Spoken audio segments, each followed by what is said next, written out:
When the internet began, bulletin board services, or BBS, became the first online communities of the so-called information superhighway. Using their phone lines, people logged in from all over America to talk about sports, games, movies, and on one BBS in particular, share their ghost stories. Over time, those communities all went dark, except for one lone server that continues to operate somewhere in an unknown part of Pennsylvania's Rust Belt. A relic of the 1990s, veiled in mystery, it is a digital archive of humanity's strangest encounters with the unknown, as told by the people who experienced them. My name is Brandon Schexnayder, and you are listening to Fear Daily.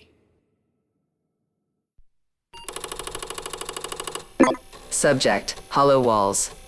User: S33N Too Much. Posted October 3rd, 1997.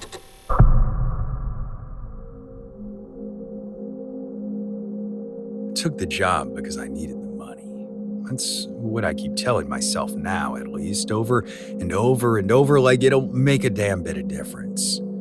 I've been a hospice nurse for 5 years, and in that time, I've worked in a lot of houses that felt off.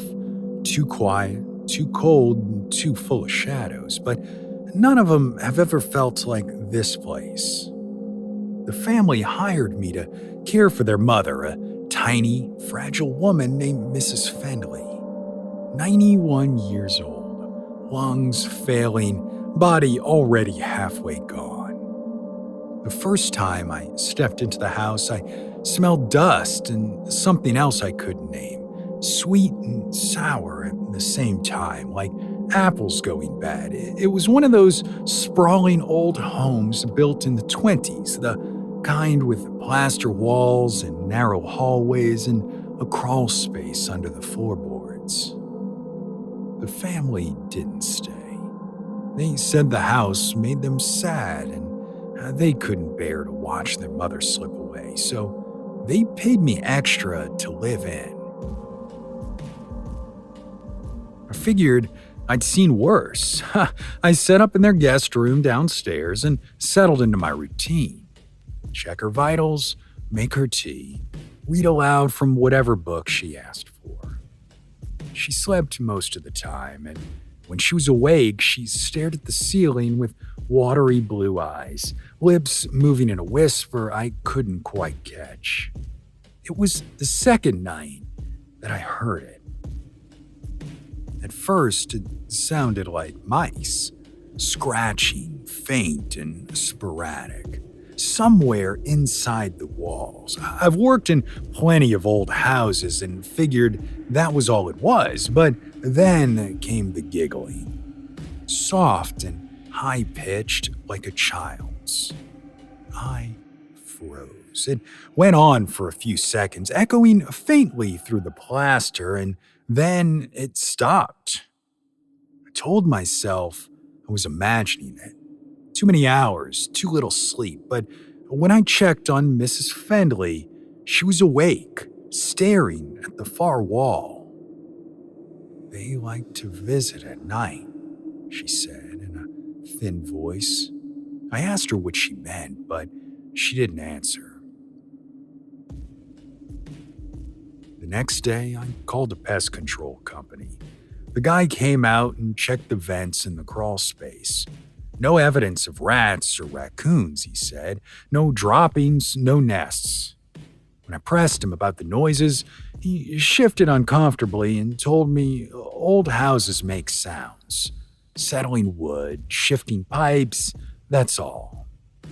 That night, the scratching came back.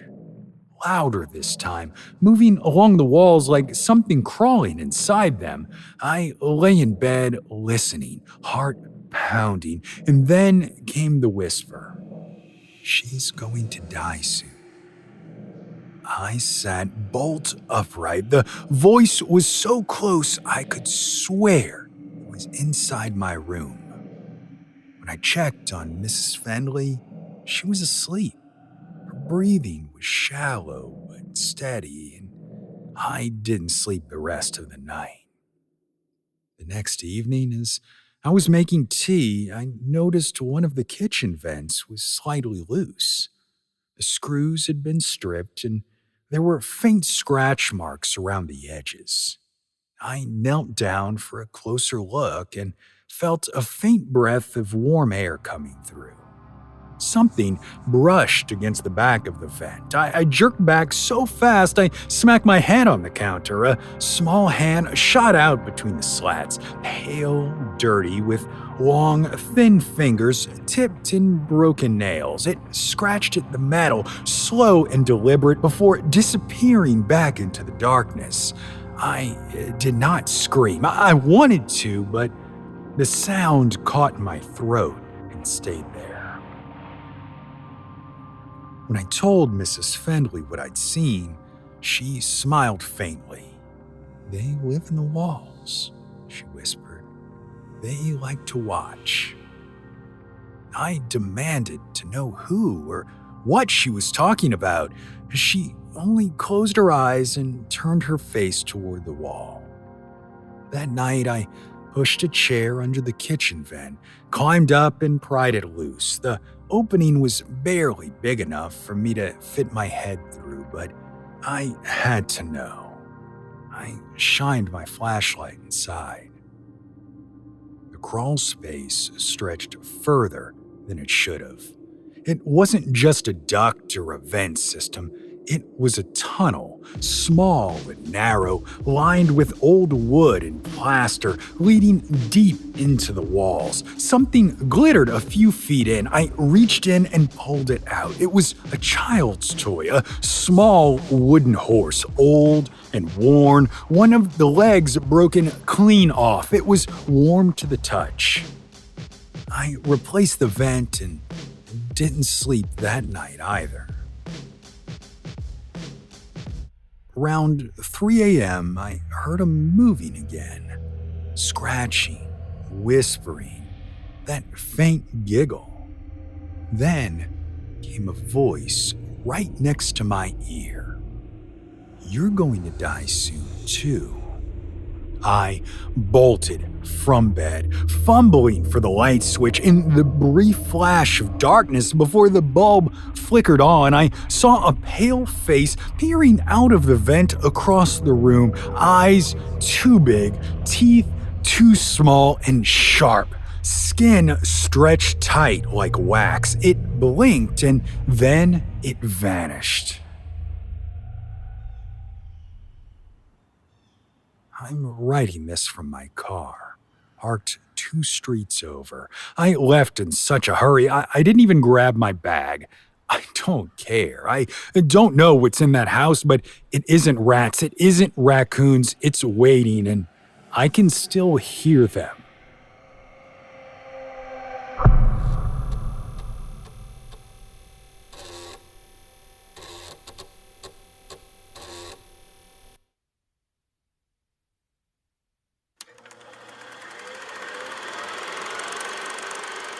Subject: the train that doesn't stop. User: B00THM4N. Posted March 30th, 1999.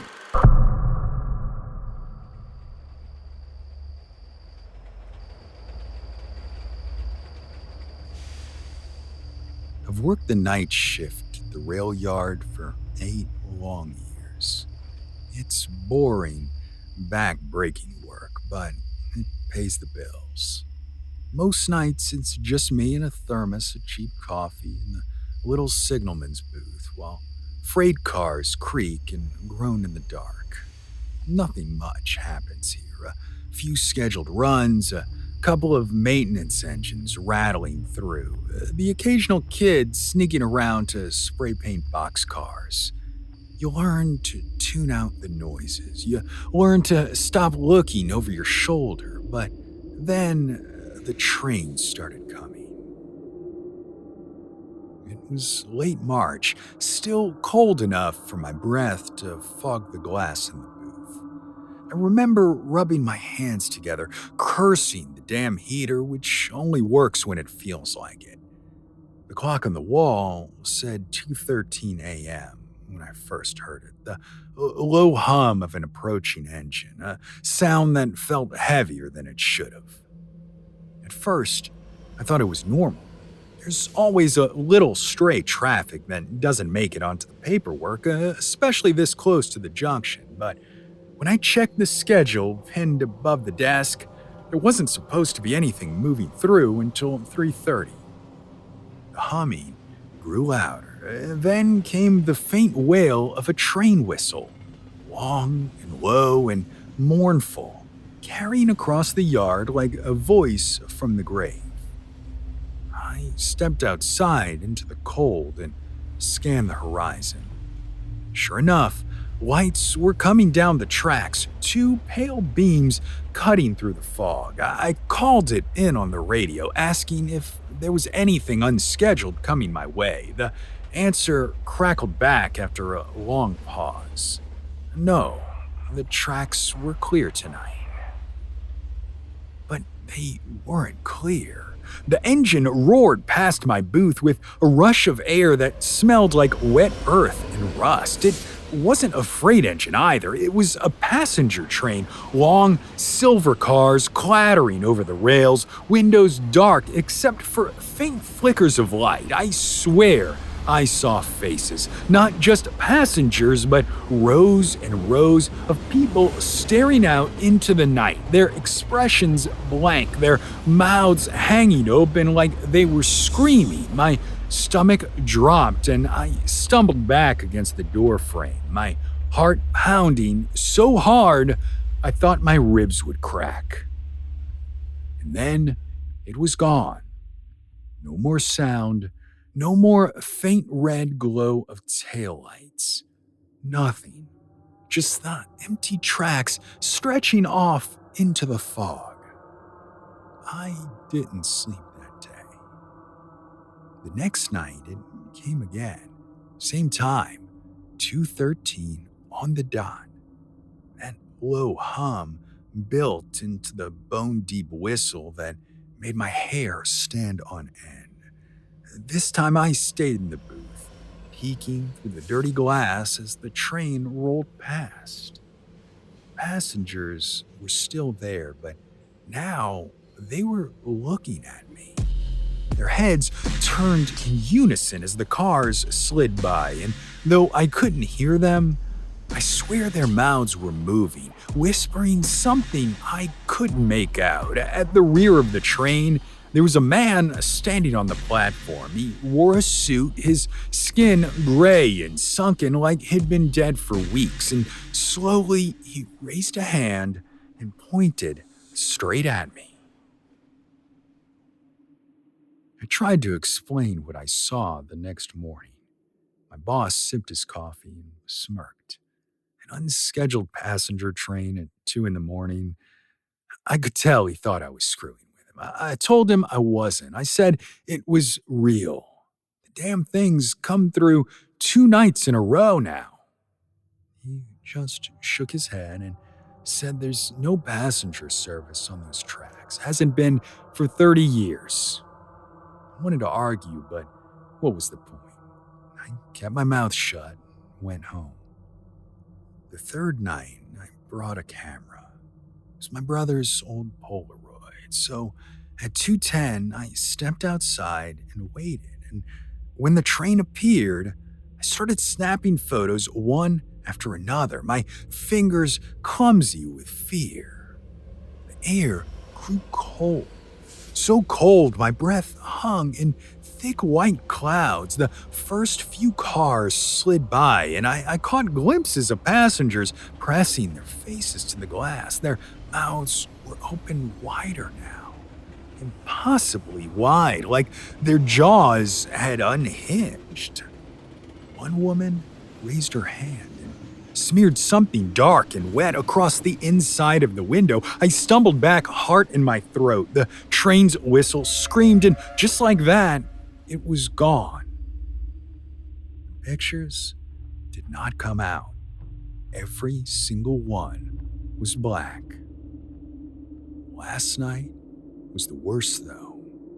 The train came again at 2:13, but this time it didn't pass by. it stopped. I heard the brakes screeching, metal grinding against metal, the ground shaking beneath my boots, and then there it was, sitting on the tracks 20 feet from the booth, steam rising from its wheels. The door slid open with a hiss. I don't know why, but I stepped closer, and the smell hit me first. Rotten meat, mildew, wet earth. Then the man in the suit appeared in the doorway. His voice was like wind through a tunnel. "Conductor, you're late." My legs locked in place as he raised a skeletal hand and beckoned. "You're late," he said again, louder this time. I ran. I didn't stop until I was locked in my car, hands shaking so hard I could barely get the key in the ignition, tears blurring my vision.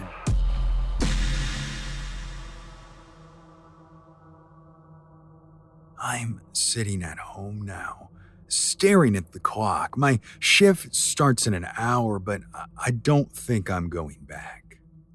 The schedule says there's no traffic tonight, but I know that at 2:13 I'll hear the whistle, and if I'm there, they won't let me walk away again.